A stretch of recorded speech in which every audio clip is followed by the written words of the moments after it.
पड़ोसी के पेड़ से ताजा आम चुराकर खाने वाला ससुराल। गर्मियों की तपती दोपहर है। गांव के बाहरी इलाके में एक घना आम का बगीचा है जहां पेड़ों पर रसीले आम लटक रहे हैं। 3 लड़कियां दबे पांव बगीचे में घुस जाती हैं। इसमें सबसे आगे आराधना है। वो फुर्ती से पेड़ पर चढ़ती है और कुछ बड़े बड़े आम तोड़कर नीचे फेंकती है। तभी रीना कहती है, अरे आराधना, जल्दी कर यार, अगर यहाँ का मालिक आ गया तो बड़ी मुसीबत हो जाएगी। मेरी तो धड़कनें तेज हो रही हैं। हाँ आराधना, रीना से कह रही है, सुना है यहाँ का मालिक बहुत गुस्सैल है। पिछले हफ्ते ही उसने किसी को डंडे से पीटा था। अब चल यहाँ से। अरे तुम दोनों इतनी डरपोक क्यों हो? अभी तो मैंने सिर्फ 4 आम तोड़े हैं, कम से कम 10 तो होने दो। आने दो मालिक को, देख लेंगे उसे भी। तुम बस नीचे झोला तैयार रखो। ऐसा कहकर आराधना और आम तोड़ती है, फिर नीचे उतरती है और तीनों वहीं पेड़ की छांव में बैठकर आम चूसने लगती हैं। तभी झाड़ियों के पीछे से एक भारी आवाज गूंजती है। बगीचे का मालिक हाथ में मोटा डंडा लिए वहां आ धमकता है। रीना और पूजा थर थर कांपने लगती हैं, लेकिन आराधना शांत भाव से आम खाती रहती है। रामलाल कहता है, अरे तुम्हारी हिम्मत कैसे हुई मेरे बगीचे से आम चुराने की? तुम तीनों को तो मैं पुलिस के हवाले करूंगा। सारा बगीचा उजाड़ रखा है तुम जैसों ने। अंकल वो हम। अरे अंकल, आप तो हम पर ही बरस पड़े। हम चोर नहीं हैं, बल्कि हम तो आपकी मदद कर रहे थे। आपको तो हमें शुक्रिया कहना चाहिए। मदद? अरे तुम मेरे आम खा रही हो और कह रही हो मदद कर रही हो? ये कैसा मजाक है? मजाक नहीं है अंकल। अभी 10 मिनट पहले यहाँ 2 असली चोर आए थे। वो झोला भरकर आम तोड़ रहे थे। हमने शोर मचाया और उन्हें यहाँ से भगाया। वो डर के मारे भाग गए और ये कुछ आम जो जमीन पर गिरे हुए थे हम वही खा रहे ताकि बर्बाद ना हो। अगर आपको यकीन नहीं आता तो आप कभी छुप कर देख लेना, यहाँ रोज चोरी होती है। अच्छा, तो वो चोर भाग गए? बेटा तुम सच कह रही हो? हैं? आजकल जमाना ही ऐसा है। ठीक है बेटा, तुम लोग खा लो ये गिरे हुए आम। मुझे खुशी है कि तुम जैसे नेक बच्चे भी हैं। मालिक वहां से मुस्कुराते हुए चला जाता है। जैसे वो ओझल होता है, आराधना जोर से हंसने लगती है। तब रीना कहती है, मान गए भाई आराधना, तू तो वाकई कमाल है। हम तो डर के मारे भागने वाले थे, पर तूने तो उसे बेवकूफ बना दिया। देखा मेरा दिमाग? भागने से क्या मिलता, आम भी छूट जाते और बदनामी भी होती। अब आराम से खाओ। मुझे पता था कि उसे कैसे हैंडल करना है। आगे की प्लानिंग हमेशा तैयार रहनी चाहिए। तू तो वाकई शातिर चोर है आराधना। गाँव में तेरे चर्चे यूं ही नहीं होते। आम खाने के बाद शाम के समय आराधना अपने घर पहुंचती है, जहां उसकी माँ सरला नाराज होकर उससे कहती है, आ गई महारानी। दिन भर धूप में घूमकर काली होती रहती है। कहाँ घूम रही थी इतनी दोपहर में? जरूर कहीं ना कहीं आम चोरी कर रही होगी। अरे माँ, अब आम का सीजन है और आपको तो पता है ना मुझे आम कितने पसंद है। थोड़े से खा लिए तो क्या गुनाह कर दिया? तुझे समझ में नहीं आता? अब तेरे ससुराल जाने का समय आ गया है। अगले हफ्ते रिश्ता देखने आ रहे हैं लोग और तू अभी भी बच्चों की तरह आम चुराती फिर रही है। तभी आराधना के पिता रामदीन कहते हैं, सरला छोड़ो ये सब। बेटा आराधना, बात सुनो। मेरा पुराना दोस्त है, उसका बेटा राहुल शहर में अच्छी नौकरी करता है। वो लोग तुम्हें देखने आ रहे हैं। शहर के लोग बड़े सलीके वाले होते हैं। यहाँ ये आम चोरी और बदमाशी नहीं चलती। थोड़ा सुधर जाओ अब। ठीक है पापा, देख लेंगे उन्हें भी। शहर के हैं तो क्या हुआ, आम तो वो भी खाते ही होंगे। कुछ दिनों बाद राहुल और उसके घरवाली कमला और विश्वनाथ आराधना को देखने आते हैं। बातचीत होती है और आराधना सभी को अच्छी लगती है। इस तरह राहुल और आराधना की शादी पक्की हो जाती है। बीतते समय के साथ 2 महीने के अंदर ही उन दोनों की शादी धूमधाम से हो जाती है और आराधना दुल्हन बनकर अपने ससुराल पहुंचती है। गृह प्रवेश की रस्में पूरी होती हैं। उसके बाद सभी अपने अपने कमरे में जाकर आराम करते हैं। अगले दिन आराधना सुबह उठती है और तैयार होकर अपनी सास के पास आती है और कहती है, माँ जी, आज मेरी पहली रसोई है, तो क्या क्या बनाना है? बेटा तुम जो चाहो बना लो, खीर पूरी और 2-4 सब्जियां बना लो। वो तो ठीक है माँ जी, पर आम का क्या? आम के बिना तो खाने में मजा ही नहीं आएगा। घर में आम नहीं है क्या? आम? बेटा अभी तो बाजार से नहीं मंगाया और फिर आम की क्या जरूरत है पहली रसोई में? माँ जी, आम के बिना तो सब अधूरा लगता है। धत, शहर में आकर तो मेरी किस्मत ही फूट गई। गाँव होता तो अब तक पड़ोस के पेड़ से 4 आम तोड़ लाई होती। अब क्या करूँ? अच्छा ठीक है बहू। सेजल बेटा, जरा बाजार जाकर ताजा आम ले आ। अपनी माँ के कहने पर सेजल बाजार जाती है और थोड़ी देर बाद आम लेकर आती है और आराधना को दे देती है। आराधना उन आमों को लेकर रसोई में जाती है और फिर आम सूंघती है और फिर एक टुकड़ा काटकर चखते हुए कहती है, ये क्या? ये तो बासी आम है। इसमें वो बात नहीं है। ताजे आम की जो खुशबू पेड़ों से चुरा कर खाने में आती है, वो इन बाजारू आमों में कहाँ। जैसे तैसे आराधना खाना तैयार करती है और सबको खिलाती है। सब खाने की तारीफ करते हैं। अंत में वो सभी को आम पन्ना परोसती है। आम पन्ना पीकर राहुल कहता है, खाना तो बहुत बढ़िया है आराधना, पर ये आम पन्ना थोड़ा फीका नहीं लग रहा? हाँ बेटा, आम पन्ना में वो बात नहीं आई जो आमतौर पर होती है। वो क्या है ना पापा जी, ये आम ताजे नहीं थे। ताजा आम हो तो पन्ना भी लाजवाब बनता है और असली स्वाद तो चुराए हुए आमों से आता है ना। क्या कहा बेटा? मेरा मतलब था जो पेड़ों से सीधे ताजे ताजे तोड़े जाते हैं ना, उनसे। ये तो बासी थे, इसीलिए मजा नहीं आया। भाभी आप तो बड़ी परखी हैं आमों की।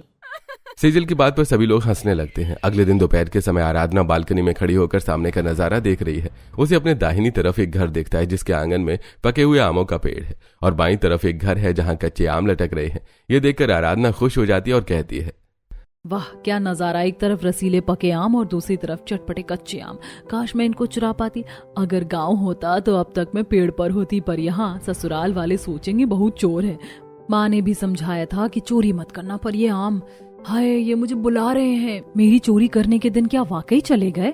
आराधना ऐसे सोच ही रही थी कि तभी वो देखती है कि दो छोटे बच्चे आम तोड़ने के लिए पत्थर मार रहे हैं। एक दो पत्थर मारने के बाद एक बड़ा आम नीचे गिरता है। इधर आराधना खुश होते हुए कहती है, अरे वाह, मार मार, एक और मार, तोड़ ले बेटा। तभी खिड़की से श्रीमती खन्ना की आवाज आती है, भागो यहाँ से बदतमीज बच्चों, रोज मेरे आम तोड़ने आ जाते हो। रुक जाओ, अभी तुम्हारे माँ बाप से कहती हूँ। श्रीमती खन्ना के चिल्लाने पर बच्चे भाग जाते हैं। ये देखकर आराधना मन ही मन सोचती है, अरे रे, ये आम के मालिक लोग भी कितने खड़ूस होते हैं, बेचारे बच्चों को आम खाने ही नहीं दिया। ये सोचते हुए आराधना अंदर आ जाती है। वो हॉल में जाती है और किचन में भी देखती है, लेकिन उसे कोई दिखाई नहीं देता। तो वो मन ही मन में सोचती है, अरे कहाँ चले गए सभी लोग, दिखाई क्यों नहीं दे रहे हैं? ऐसा सोचते हुए वो पहले हॉल में देखती है, फिर किचन में देखती है, लेकिन उसे कोई नहीं दिखाई देता। तब वो सेजल के कमरे में झांकती है। उसे फुसफुसाने की आवाज आती है। वो वहीं दरवाजे के पीछे खड़ी होकर सुनने लगती है, देखो जी, वो मिसेस खन्ना के पेड़ के आम तो एकदम पक गए हैं, कब से मेरी नजर उन पर है, पर वो बुढ़िया तो 24 घंटे खिड़की पर बैठी रहती है। हाँ कमला, मैंने भी देखा।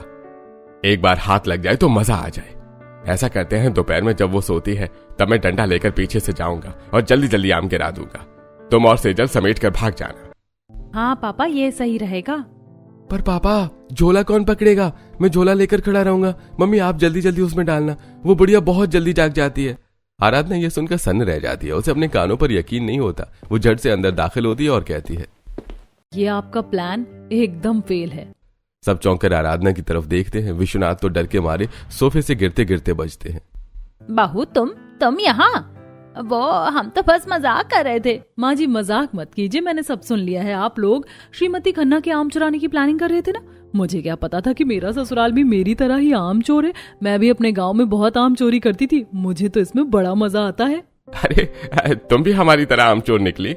भगवान का शुक्र है, हमें तो लगा था कि नई बहू के सामने ये सब करेंगे तो वो क्या सोचेगी। बेटा फिर तुम ही बताओ, हमारा प्लान फेल क्यों है?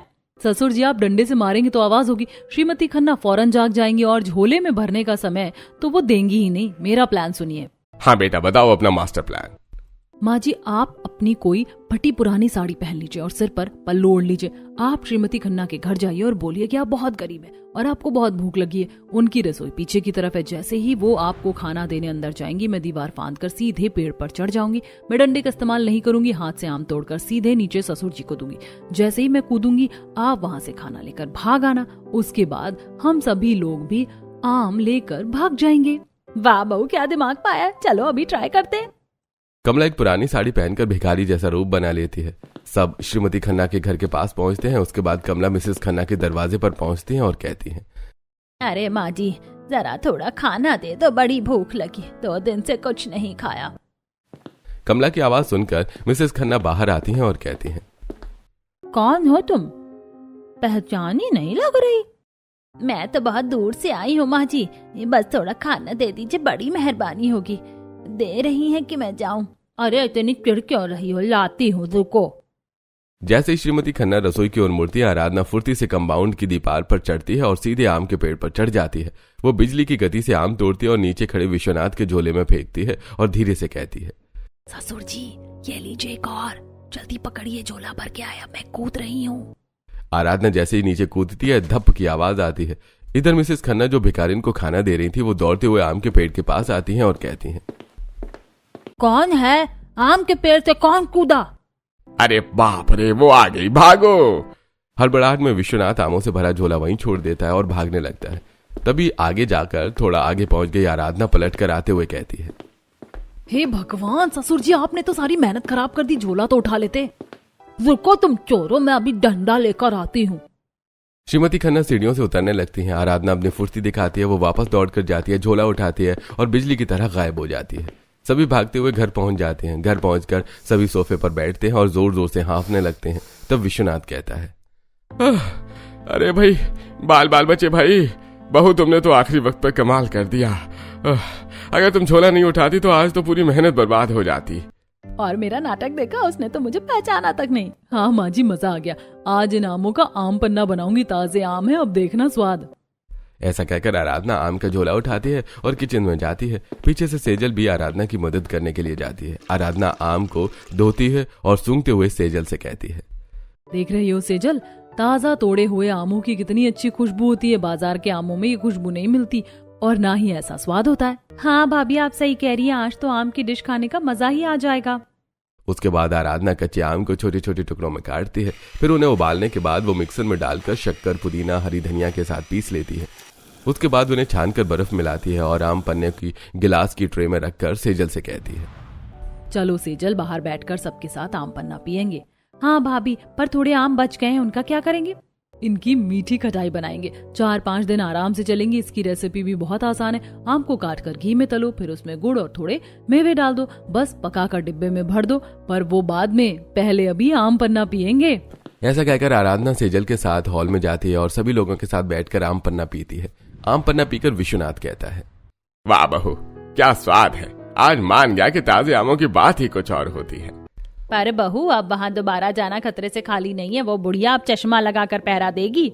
माँ जी, श्रीमती खन्ना का चैप्टर तो अभी क्लोज मानिए। वो अब खिड़की में ही बैठी रहेंगी, खाना भी वहीं खाएंगे। लेकिन हमारे पास एक और ऑप्शन है, वो बाईं तरफ वाला बंगला जहाँ वो खूंखार कुत्ता रहता है। वहाँ के आम तो और भी बड़े हैं। भाभी, वहाँ तो जाना मौत को दावत देना है। वो कुत्ता किसी को छोड़ता नहीं है और वहाँ के मालिक तो सीधे पुलिस को फोन करते हैं। डरने की जरूरत नहीं है। कुत्ता है तो क्या हुआ, कुत्ते का भी कमजोर पॉइंट होता है। राहुल, हमें बाजार से सबसे अच्छे डॉगी बिस्किट लाने होंगे। बिस्किट? तुम कुत्ते को रिश्वत दोगी? हाँ, और उन बिस्किट में हम थोड़ी सी बेहोशी की दवा मिलाएंगे। ज्यादा नहीं, बस इतनी कि वो थोड़ी देर के लिए सुस्त हो जाए।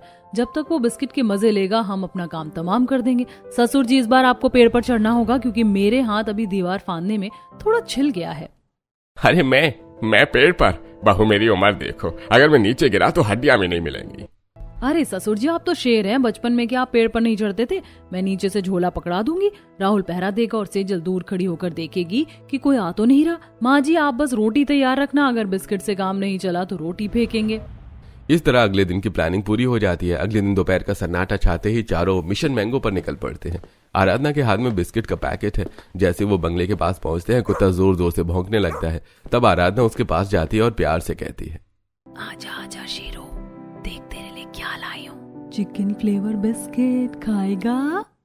कुत्ता पहले तो गुर्राता है, फिर जैसे ही आराधना एक बिस्किट फेंकती है, वो उसे सूंघता है और गप से खा लेता है। उसकी दुम हिलने लगती है। ये देखकर आराधना अपने आप से कहती है, चलो, इसको तो बेवकूफ बना दिया। ससुर जी, जल्दी, अब आपकी बारी है। अब विश्वनाथ आम के पेड़ की तरफ बढ़ते हैं, फिर पेड़ पर चढ़ते हुए कहते हैं, हे भगवान, लाज रखना, अगर आज गिर गया तो कमला मेरी 13वीं पर आम का पन्ना ही पिलाएगी। विश्वनाथ जैसे तैसे हाँफते हुए पेड़ पर चढ़ जाता है। राहुल नीचे खड़ा होकर इधर उधर देख रहा है। आराधना कुत्ते को एक के बाद एक बिस्किट खिला रही है। वो बिस्किट खिलाते हुए अपने आप से कहती है, अरे ये कुत्ता तो बहुत बड़ा भुक्कड़ है, पैकेट खत्म होने वाला है। ससुर जी अभी तक पहली टहनी पर ही लटके हैं। तभी सेजल कहती है, भाभी जल्दी करो, मुझे लग रहा है अंदर से कोई आ रहा है। बहू, झोला पकड़ो, मैं आम गिरा रहा हूँ। तभी अचानक बिस्किट का पैकेट खाली हो जाता है। कुत्ता आराधना की तरफ देखता है और जब उसे कुछ नहीं मिलता तो वो फिर से जोर जोर से भौंकने लगता है। तभी बंगले की लाइट जल जाती है। विश्वनाथ कहता है, अरे बाप रे, कुत्ता फिर से शुरू हो गया, मैं नीचे कैसे आऊं? पापा कूद जाइए, मालिक बाहर आ रहा है। उधर बंगले की मालकिन अनीता अपने आम के पेड़ के पास शोर सुनकर बंगले के अंदर से बाहर देखते हुए कहती है, कौन है वहाँ? शेरू, किसे पकड़ लिया तुमने? रुको, मैं अभी पुलिस को फोन करती हूँ। मेरा चश्मा कहाँ है? अरे मेरा चश्मा नहीं मिल रहा। इधर आराधना कुत्ते को आखिरी बिस्किट खिलाते हुए अपनी सास से कहती है, माँ जी जल्दी रोटी लाइए, रोटी। तभी कमला दौड़कर आती है और ताजा रोटियां कुत्ते की तरफ फेंकती है। कुत्ता रोटियों में उलझ जाता है। आराधना फुर्ती से पेड़ के पास जाती है और कहती है, ससुर जी मेरे कंधों पर पैर रखिए और नीचे उतरिए जल्दी। विश्वनाथ जैसे तैसे नीचे उतरता है। राहुल ने पहले ही कुछ आम समेट लिए थे। चारों वहां से सरपट भागते हैं। पीछे से मालकिन चिल्लाती रहती हैं कि उसका चश्मा कहाँ है। घर पहुंचकर सब सोफे पर गिर जाते हैं और हंसने लगते हैं। फिर विश्वनाथ कहता है, अरे आज तो यमराज के दर्शन हो गए। वो कुत्ता अगर मेरी टांग पकड़ लेता तो मेरा क्या होता। पर आपने देखा वो मालकिन अपना चश्मा ढूंढ रही थी और हम यहाँ आम लेकर चप्पा हो गए। बहू तू तो वाकई बड़ी लीडर है। आज की जीत बहुत बड़ी है। अब हम बनाएंगे आम की पुडिंग और आम का शेक। सेजल, तुमने कहा था ना तुम्हारी सहेली ने पुडिंग बनाई थी, तो आज तुम बनाओगी। हाँ भाभी, चलिए मेरी मदद कीजिए, अभी बन जाएगी पुडिंग और आम का शेक। ऐसा कहकर सेजल आराधना के साथ रसोई में जाती है। सबसे पहले वो आम के पल्प निकाल कर कस्टर्ड पाउडर में मिक्स करके उसमें शक्कर और मिल्क पाउडर मिलाकर उसे पकाती है और फिर फ्रिज में सेट होने के लिए रख देती है। फिर उसके बाद वो जूसर में आम, शक्कर, थोड़े मेवे डालकर मैंगो शेक तैयार कर लेती है। थोड़ी देर बाद मैंगो पुडिंग और मैंगो तैयार हो जाते हैं। आराधना और सेजल मिलकर उसे हॉल में लेकर आती हैं और सभी लोग मिलकर उसे पीते हैं। जैसे ही कुछ दिन बीत आते हैं, एक दिन कमला आराधना से कहती है, अरे आराधना, घर में सारी सब्जियां खत्म हो गई, चलो हम दोनों सब्जी ले आते हैं। ठीक है माँ जी, चलिए चलते हैं। ऐसा कहकर आराधना कमला के साथ सब्जी लेने के लिए बाजार जाती है। वो लोग बाजार जाकर अलग अलग तरह की सब्जियां खरीदती हैं। फिर वापस आते समय कमला और आराधना को 3 पड़ोसने आपस में बात करती हुई मिलती हैं। आराधना और कमला चुपचाप उनकी बातें सुनने लगती हैं। बहन क्या बताऊं, मेरी तो रातों की नींद उड़ गई है। कोई रोज रात को या दोपहर में आम साफ कर जाता है। मेरी तो पूछो ही मत, वो भिखारी बनकर आई थी और मेरे पेड़ से आधे आम ले गई। मुझे तो लगता है कि हमारे मोहल्ले के ही लोग चोरी कर रहे हैं। हाँ चाची, सही कह रही हो, इन आम चोरों ने तो परेशान कर रखा है। मैं तो कहती हूँ अगर हमें अपने आम बचाने हैं तो अपने आम के पेड़ पर अलार्म लगा लेना चाहिए। फिर जैसे ही कोई आम के पेड़ को छुएगा, अलार्म बज जाएगा और हमें पता चल जाएगा। सारी बातें सुनकर कमला और आराधना दोनों घर वापस आ जाती हैं। दोनों रसोई में जाती हैं। आराधना सब्जी को फ्रिज में जमाने लगती हैं। तब कमला कहती है, बहू अब तो आम के पेड़ों पर अलार्म लग जाएंगे, अब हम चोरी कैसे करेंगे? अब तो पकड़े जाने का पूरा चांस है। माँ जी, जब तक रिस्क नहीं तब तक मजा नहीं। आप चलिए मेरे साथ, राहुल से बात करते हैं। आराधना कमला के साथ हॉल में आती है जहाँ राहुल, विश्वनाथ और सेजल बैठे टीवी देख रहे थे। आराधना उन तीनों से कहती है, अरे ये आप लोग क्या टीवी देख रहे हो? कुछ तो बताओ कि अब आम कहाँ से चोरी करने हैं। वैसे राहुल, कल तुम मुझे उस खड़ूस बुढ़िया के बारे में बता रहे थे। हाँ आराधना, उस बुढ़िया के बाग में ढेर सारे आम लगे हैं और सुना है वहाँ के आम बड़े ही मीठे हैं। भाभी वो बाग, वहाँ तो 2-2 दरबान पहरा देते हैं और वो बुढ़िया तो डंडा लेकर खुद घूमती है। वहाँ से तो परिंदा भी पर नहीं मार सकता। दरबान है तो क्या हुआ, इंसान ही तो है। और खड़ूस बुढ़िया को तो मैं चुटकियों में संभाल लूंगी। इस बार हमें बिना किसी प्लान के जाना होगा, रैंडम अटैक। बिना प्लान के? ये तो सुसाइड है बहू। अरे ससुर जी, भरोसा रखिए अपनी बहू पर। बस अब आप सब तैयार रहिए, कल सुबह हम सब पिकनिक के बहाने वहाँ जाएंगे। सभी लोग आराधना की बात से सहमत हो जाते हैं। अगली सुबह पूरा परिवार पैदल ही बाग की ओर निकलता है। रास्ते में माधवी मिलती है। माधवी उन्हें देखकर कहती है, अरे विश्वनाथ जी, सब परिवार कहाँ की तैयारी है? अरे वो बस जरा शहर के बाहर घूमने जा रहे थे, बच्चों का मन था। हाँ आंटी, जरा ताजी हवा खाने जा रहे हैं। ऐसा कहकर वो लोग निकल जाते हैं। तब माधवी कामिनी से कहती है, कामिनी बहन, इन लोगों का कुछ समझ नहीं आता। जहाँ आम के पेड़ होते हैं वहाँ ये लोग जरूर दिखाई देते हैं। कभी कभी तो लगता है कि शायद यही लोग चोर हैं। सच कह रही हो बहन, लेकिन ये पकड़े भी तो नहीं जाते। इधर आराधना अपने ससुराल वालों के साथ उस बुढ़िया के आम के बाग के किनारे पहुंचती है। सभी लोग दूर से ही बाग को देखते हैं। फिर आराधना कहती है, देखिए कितने सारे आम हैं, कच्चे पक्के हर तरह के। ये आम खाकर तो सचमुच मजा ही आ जाएगा। लेकिन वो देखो, आगे 2 दरबान खड़े हैं। ऐसा करते हैं, हम पीछे से दीवार कूदेंगे। बेटा, मैं ये दीवार कैसे कूदूंगी? मेरा घुटना जवाब दे जाएगा। माँ जी, मेरा हाथ पकड़कर बस एक छलांग और आप अंदर। अब सभी लोग पीछे की दीवार कूद के बाग में पहुंच जाते हैं और आराधना कमला को दीवार पार कराती है। पूरा परिवार बाग के अंदर पहुंच जाता है। तभी आराधना पेड़ पर चढ़ जाती है और कुछ आम तोड़कर नीचे फेंकती है, जो उसके परिवार वाले खाते हैं, और खुद भी वो पेड़ पर बैठकर आम खाने लगती है। तभी विश्वनाथ आराधना से कहता है, बहू क्या कर रही हो? पहले तोड़ के झोले में भरो और घर चलो, वरना पकड़े जाएंगे।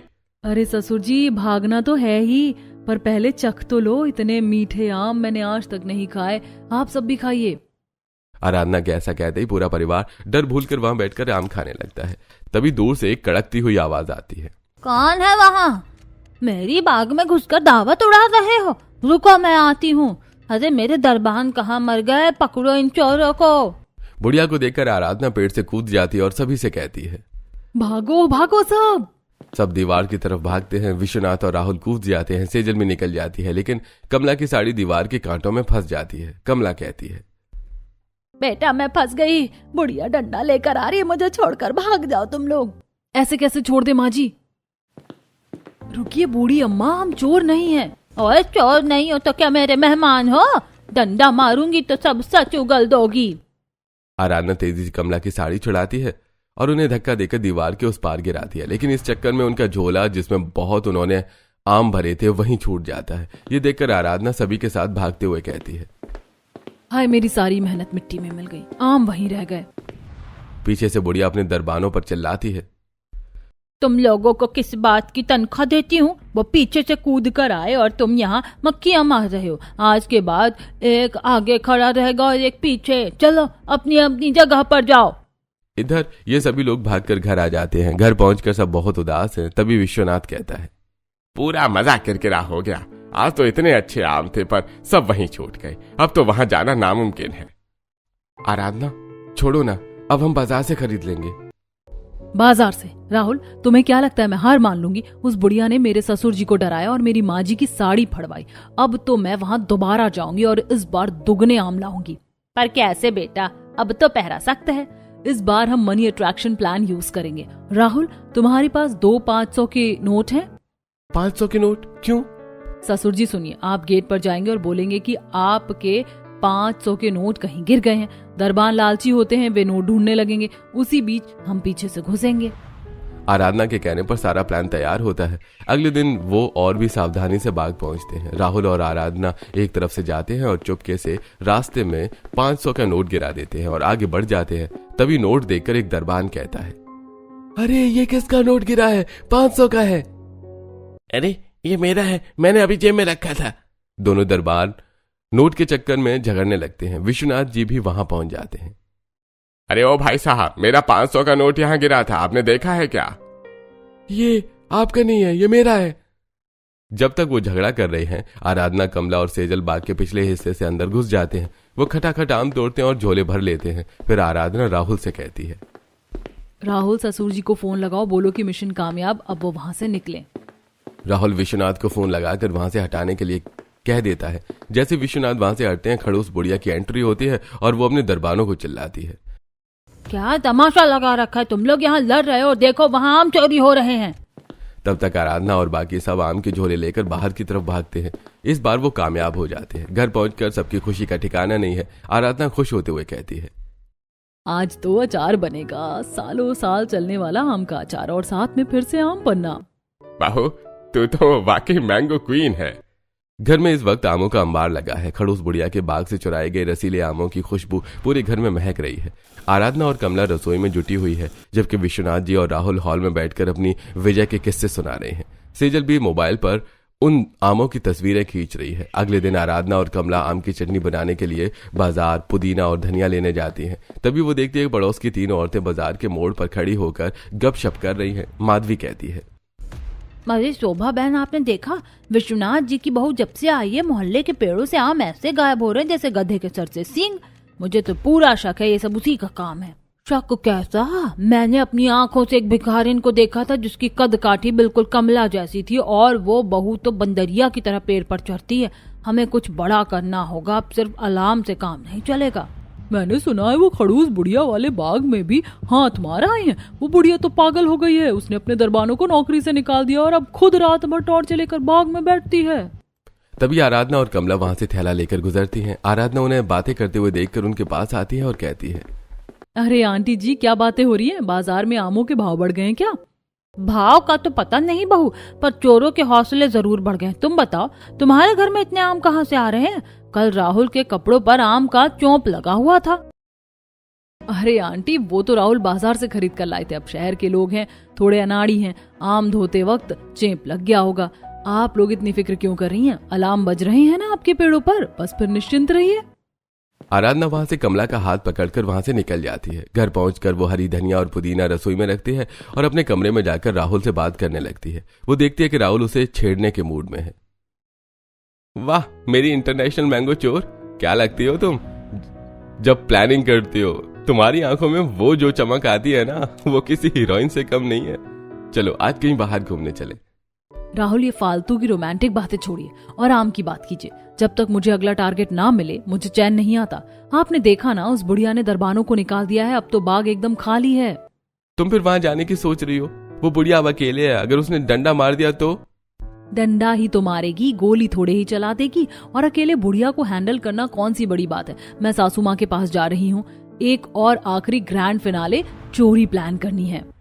ऐसा कहकर आराधना कमला के कमरे में पहुंचती है और उनके साथ बैठकर बातें करते हुए कहती है, देखो सासू माँ, ससुर जी इस बार हमें चोरी नहीं करनी बल्कि सामने से जाना है। बुढ़िया अकेली है, उसे डर लगेगा। मैं और राहुल सामने से जाएंगे और उसे बातों में फंसाएंगे कि अम्मा थोड़े से आम दे दो, पैसे ले लो। वो मना करेगी, चिल्लाएगी। उसी बीच आप और सेजल पीछे से घुसकर पके हुए आम तोड़ना और ले आना। पर बहू, अगर उसने हमें पहचान लिया तो? पिछली बार उसने हमें भागते हुए देखा था। अरे नहीं माँ जी, बुढ़िया की आंखों में इतना पावर नहीं है कि इतनी दूर से हमें पहचान ले। वो नहीं पहचानेगी, आप चिंता मत करो। आराधना की बात से सभी सहमत हो जाते हैं। अगले दिन दोपहर में जब सूरज आग उगल रहा है, ये लोग बाग पहुंचते हैं। बुढ़िया टॉर्च और डंडा लेकर कुर्सी पर बैठी ऊँग रही है। आराधना उसके पास जाकर कहती है, ओ अम्मा, राम राम। जरा सुनिए तो, क्या आपके बाग के आम बिकते हैं? मेरी माँ बीमार है और उन्हें आपके बाग के आम खाने की बड़ी इच्छा है। कौन है तू? यहाँ क्या कर रही है? भाग यहाँ से, एक भी आम नहीं दूंगी। ये सब मेरे बेटे के लिए हैं जो अमेरिका में रहता है। तुम जैसे चोरों को तो मैं चबा जाऊं। अम्मा, हम चोर नहीं हैं। देखिए ना, हम पैसे देने को तैयार हैं। आप इतनी रूखी क्यों हैं? इतने सारे आम सड़ रहे हैं, किसी गरीब का भला हो जाएगा। मुझे किसी का भला नहीं करना, सब मतलबी है यहाँ। जा, निकल जा यहाँ से। इसी बीच विश्वनाथ और कमला पीछे से आम के पेड़ के पास जाते हैं और जल्दी जल्दी पके आम तोड़कर झोले में भर लेते हैं और फिर बाहर आ जाते हैं। तभी राहुल कहता है, आराधना काम हो गया, चलो जल्दी। राहुल के ऐसा कहते ही आराधना भी वहां से भागने लगती है। बुढ़िया सब कुछ समझ जाती है। वो भी डंडा लेकर चिल्लाती है, उनके पीछे भागती है। लेकिन अचानक बुढ़िया का पैर एक पत्थर से टकराता है और वो गिर जाती है और जोर से चिल्लाती है, मर गई मेरी कमर। उसके सिर पर चोट लगती है और वो करहाने लगती है। विश्वनाथ और कमला आम छोड़कर रुक जाते हैं। आराधना फौरन दौड़कर बुढ़िया के पास पहुंचती है और कहती है, अम्मा, अम्मा क्या हुआ? राहुल जल्दी आओ, इन्हें उठाना होगा। आराधना भागो यहाँ से, लोग सोचेंगे हमने इसे मारा है। पागल हो क्या राहुल? कोई मर रहा है और हम भाग जाएं? ससुर जी हाथ लगाइए। माँ जी पानी निकालिए बोतल से। आराधना बुढ़िया को पानी पिलाती है और फिर एम्बुलेंस को कॉल करके बुलाती है और वो चारों मिलकर बुढ़िया को एम्बुलेंस में बिठाते हैं और पास के अस्पताल में ले जाते हैं। डॉक्टर उसे इंजेक्शन लगाते हैं, पट्टी करते हैं। कुछ घंटों बाद बुढ़िया को होश आता है। वो देखती है कि पूरा परिवार उसके पास बैठा है और आराधना उसके पैर दबा रही है। ये देखकर बुढ़िया कहती है, तुम तो वही हो ना जो आम चुराने आए थे। मुझे अस्पताल क्यों लाए? मुझे वहीं मरने देते तो सारे आम तुम्हारे हो जाते। अम्मा, हमें आमों की भूख थी, आपकी जान की नहीं। हम चोर जरूर हैं पर इंसानियत अभी मरी नहीं है। हमें माफ कर दीजिए, हमने आपको बहुत तंग किया। हाँ चाची, हमें तो लगा था आप बहुत खड़ूस है, पर आपकी आंखों में तो अकेलापन दिखता है। खड़ूस ना बनूं तो क्या करूं? मेरा अपना एक बेटा है जिसकी पढ़ाई के लिए मैंने ये बाग दिन रात एक करके सींचा। वो अमेरिका गया, वहीं लव मैरिज कर ली और अब वो मुझे फोन तक नहीं करता। ये आम उसके लिए बचा कर रखती हूँ कि शायद कभी आएगा, पर वो नहीं आता। लोग मुझसे सिर्फ मतलब के लिए जुड़ते हैं, इसीलिए मैं किसी को आम नहीं देती। अम्मा, आज से आप अकेली नहीं है, हम सब आपका परिवार है। आम तो बहाना था, शायद भगवान को हमें आपसे मिलाना था।